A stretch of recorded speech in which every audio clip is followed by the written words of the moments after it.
Hi, I'm Paule Pachter, the President and CEO of Long Island Cares, and welcome to another episode of Breaking Bread right here on YouTube. You know, Breaking Bread is sponsored by CardWorks. Our friends at CardWorks handle all the accounting needs for corporations that deal with credit cards. So if you accept MasterCard, Visa, Discover, or anything else, and you have the need for a back-end accounting firm, go to CardWorks. Visit cardworks.com. I'm so excited today to welcome to the show my friend Jennifer Cona. She is the lead person, the lead partner, the president? Yes, all yes, above, yes. all of the above. Jennifer is the head of the Kona Law Group, and they specialize in elder law, which is really an important part of the law because there are so many people on Long Island that are aging.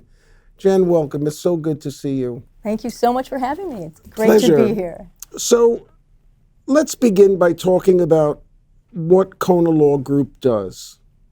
We practice elder law exclusively. So our firm name is actually Kona Elder Law. Mm-hmm. We're celebrating our 25th year. All we do is elder law, trust and estates, everything that flows from that, guardianships, asset protection planning, estate litigation, estate administration, all those things that flow from the special needs of people as they age and their family members. Mm-hmm. It's a multi-generational area of the law, so we're taking care of parents as they age, their children, which may be baby boomers typically, right. Grandchildren, and it's also very holistic.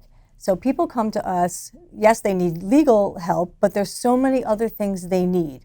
They need help getting into a nursing home. They need guidance on assisted living or modifications to their home so they can age in place at home, or reverse mortgage so they can afford to stay home. There's so many things that go into elder law, and one of our priorities is to help people with all of that under one umbrella, so they don't have to have things piecemeal, and so they don't walk out of our door and say, okay, that was only one part of the process. Now what do I do about all of these other things? Sure. So we actually opened many years ago a caregiver resource center. And that is a clearinghouse of information on all things related to elder care and elder law, like some of those things I just described, where people can come in and get information on different home care agencies, assisted living, nursing home, reverse mortgages, prepaid burial contracts, home modifications, anything like that, all those things that come up, and they can come into the center at their leisure, look at all this information. There's no pressure because there's no sales. Compare, contrast, figure out what they want to do, take information with them. And we actually just last week had a rededication of the center and an open house. And all of our colleagues came in, brought all new materials. We restocked the center. And it was great. And it is the Alan and Susan Snow Caregiver Resource Center. Susan Snow was a social worker at AHRC for 32 years. And Alan was an attorney, and both beloved in the community. So we're happy to carry on their legacy. Well, I would imagine that when a family comes to you, they have a tremendous need because, you know, when we get into the area of the needs of our seniors, and as you mentioned, you know, whether it's for legal advice or whether it's creating, you know, plans moving forward or getting other resources, this can be very traumatic and very emotional for the family. I mean, you have the client, the person who, you know, 70, 80, 90 years old, whatever, and they're going through a lot of different feelings, you know, having to need the help of your children. You sort of think about it when you're in your 50s and 60s that one of these days I'll need my kids to take care of me. But then when the time comes, it's very traumatic because, you know, there's a whole system out there that has to be navigated. And your law firm helps with that navigation. So talk to me a little bit about when families come, what do they present you with? You know, and where you step in and help, because I guess my feeling is you'd first have to get over the initial This is very hard for me to accept, but Yes. I've got to have it done. Yes. And a lot of families come in crisis. Something has happened, such as mom fell and she's in the hospital, and now she needs to go to a nursing home. And we have to pick a nursing home immediately because they're going to discharge her. That's a lot of stress. We're going to lose all of our money. That's what we hear a lot. Yeah, I would imagine that's a major concern. Major concern. We didn't plan ahead. What are we going to do now? When you mention assisted living, last I heard, we were talking about $3,000 a month to get into assisted living in terms of the fees. I don't know when you last heard, but it's more like $9,000 a month. Well, probably about 15 years ago. Yeah. It's very expensive. And nursing home is about $15,000 a month. So even if you've saved, all of your life, that can be burned up very quickly, in a few months, a year, whatever your savings may be. So it's a real panic mode. And that's not even talking about the person's loss of independence, all those other fears. I'm going to be a burden to my children.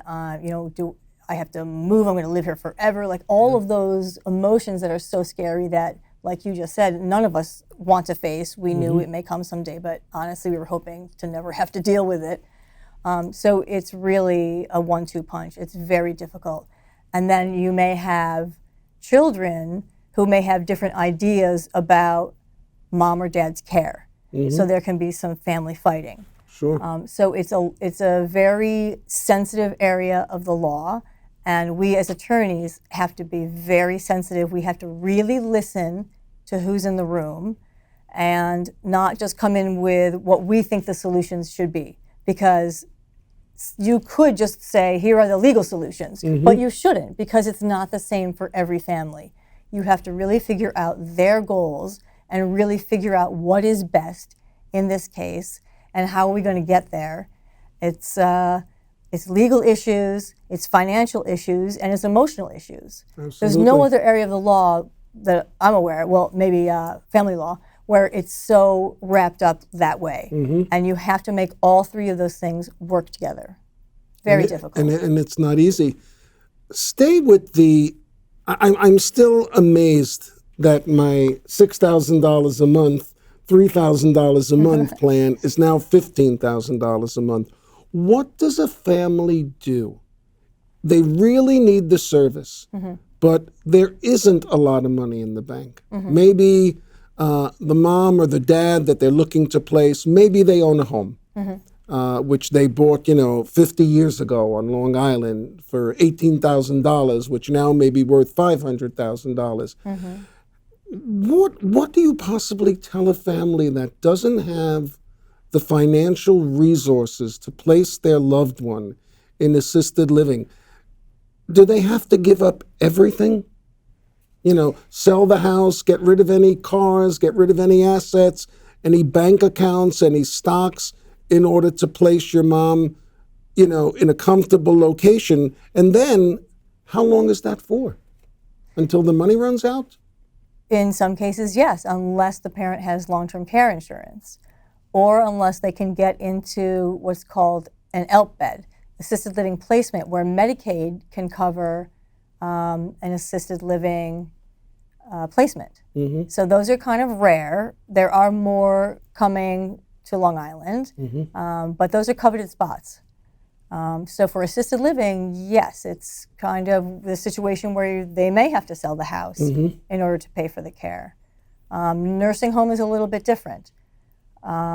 If your family member, your mom, your dad is going to a nursing home, there's planning that you can do even at the last minute. And spouses have the right to transfer everything from the spouse needing the care into the well spouse, the community spouse's name, and the spouse needing the care can go on Medicaid right away.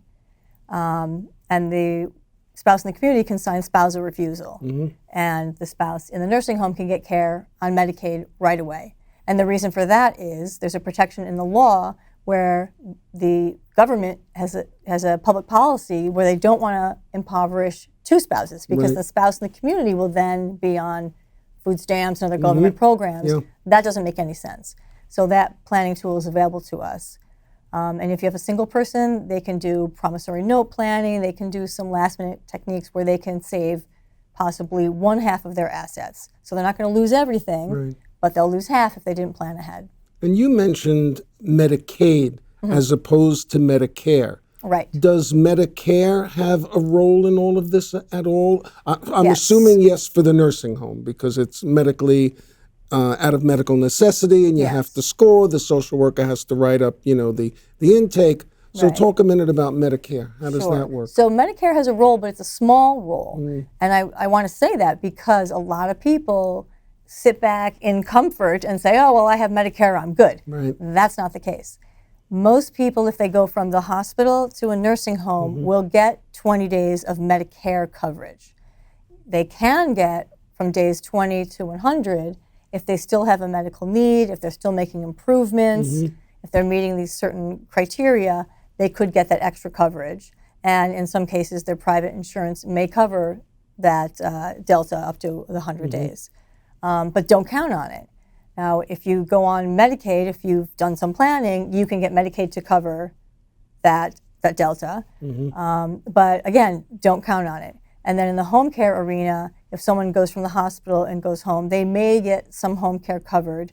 A therapist to do OT or PT in the home a couple times a week Right. for a couple of weeks. That's about it. So not something to rely heavily on, obviously. It's very limited. And I have the impression, I've seen you speak many times in the community. I've read some of the material that you send around online from your firm. And when I first encountered you, I honestly thought that you were a social worker. Because of the way you spoke. And me being a social worker, I'm like, okay, well, this is really good because I'm not that familiar with this stuff. And then I'm flattered that you think I'm a social no, worker. I did, and I'm flattered you think I'm an attorney. But the important thing is you are a social worker. In addition to an attorney, in addition to an advocate, in addition to a financial advisor, we at Long Island Cares deliver groceries to the homes of 2,000 seniors every month. And our volunteers and our staff who visit these homes often find, even if the couple is still together, there's no widow, no one's passed away, that the seniors are struggling not only to maintain food in their houses, but to maintain the house. So the staff will go there in the middle of the summer and they'll say, it's kind of warm in the house. Do you have an air conditioner? Yeah, I have an air conditioner. It hasn't worked in 3 years. Or there's a crack in a window. They didn't think about fixing it. They don't have the resources to fix it. Their microwave doesn't work anymore, but they don't have the funds to replace it. And our staff gets really upset when they come back and they report things like this. We're delivering these people food, and yet they have so many other needs that we have to address. I'm getting the sense in listening to you that if you're going to start to do elder care planning, you better start doing it early. Absolutely. And not wait, until someone is 70 or 75 or 80. How does it work now? I think we both would agree that so many of the children who have elderly parents living on Long Island, probably the majority of them, don't live on Long Island. They've moved away for business. They're raising their families, in North Carolina or Arizona. And that in itself takes the toll on the family. And I could imagine someone saying, well, my wife and I are leaving. We're going to be moving to Florida. I got to prepare something back here, especially if you're an only child, who's going to take on that responsibility. So what would you tell families that find themselves in that position? We tell families it's never too early to plan. You're never too young, you're never too old, and you're never too rich or too poor. If you have a home, you have something to protect. If you have a little bit of money in the bank, you have something to protect. And if you have a lot of assets, you should also be planning. And the same thing with being too young or too old. If you're 50 or 60, you should start planning. And similarly, if you're 80 or 90, it's not too late. Like I said before, you can still protect half of your assets if you're in that crisis mode. But preferably, we're planning earlier, and people have gotten much smarter over the years as this has become more common. People are more well-versed in elder law these days, so people are planning, doing asset protection planning as part of their retirement planning. So it is getting more and more part of the vernacular, if you will, which is a great sign. Everybody should be doing it along with regular estate planning, their advanced directives, healthcare proxy, living will, and power of attorney. Those are necessary documents that everyone needs to have. So it's definitely part of what we believe so strongly in at Kona Elder Law is educating people. Here's what you should have and here's why. You know, these critical documents that everybody should have once they're over 18. And that really is what we try to do with Breaking Bread. That's to educate our audience about services and programs that are available. This has not been an easy topic. And, you know, we speak often about the graying of Long Island, and it's been graying for decades now. And as you could hear from Jen's presentation, the more you plan earlier, the better off your chances are, aging gracefully and with a great deal of dignity. Jen, it's been such a pleasure to have you on. I wish we had, you know, hours to sit and talk about this, and I hope that sometime in the future we'll welcome you back. You really are out there on the front lines with your firm, and we're all the more better for it here in Long Island that the Kona Law Firm, Elder Law Firm does exist, and I appreciate your time very much. If you enjoy what you're watching here on YouTube, Long Island Cares Breaking Bread, then please consider subscribing and tune in every time we upload a brand new episode. Until next time, this is Paule Pachter, President and CEO of Long Island Cares. Stay well, stay healthy, and keep taking care of each other. See you next time.